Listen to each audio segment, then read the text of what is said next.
డబ్బులు నా చేతికి ఇవ్వకండి, చిన్నమ్మాయి గారి చేతికి ఇవ్వండి. మనకి తెలిసిన కుర్రోడు కూడా ఆసుపత్రిలో ఉన్నాడు. ఆడి వైద్యానికి ఎంత ఖర్చు అవుతుందో పాపగారికి తెలుసు. వీడు చెప్పేది నిజమేనా? నిజమేనమ్మా. పాపగారికి కావాల్సిన కుర్రోడే, పేరేటో తెలుసా? రమేష్. సతీష్. అది నీకెలా తెలుసు? నువ్వే చెప్పావుగా. నేనే చెప్పానా? సరే సతీష్. అతనెవరే? నాకు తెలియకుండా నీకే తెలిసినవాడు? అది తన ఫ్రెండ్. ఫ్రెండా? అవునమ్మా, ఇప్పుడంతా లవర్ ని ఫ్రెండ్ అనే అంటున్నారు. నువ్వెందుకు మాట్లాడతావు? వెనక్కి పో.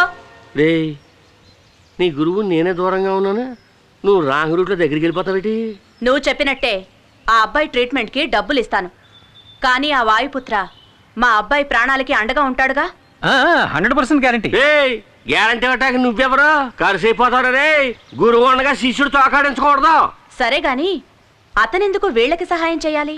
అది అది అది అమ్మమ్మ, అది ఒక పెద్ద ప్రేమ కవిత.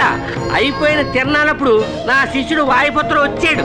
అక్కడ మన అంజలమ్మ గారు చేసిన పార్పనాట్యాన్ని చూశాడు. చూసిన నిమిషంలోనే అంజలమ్మ మీద మనసు పారేసుకున్నాడు.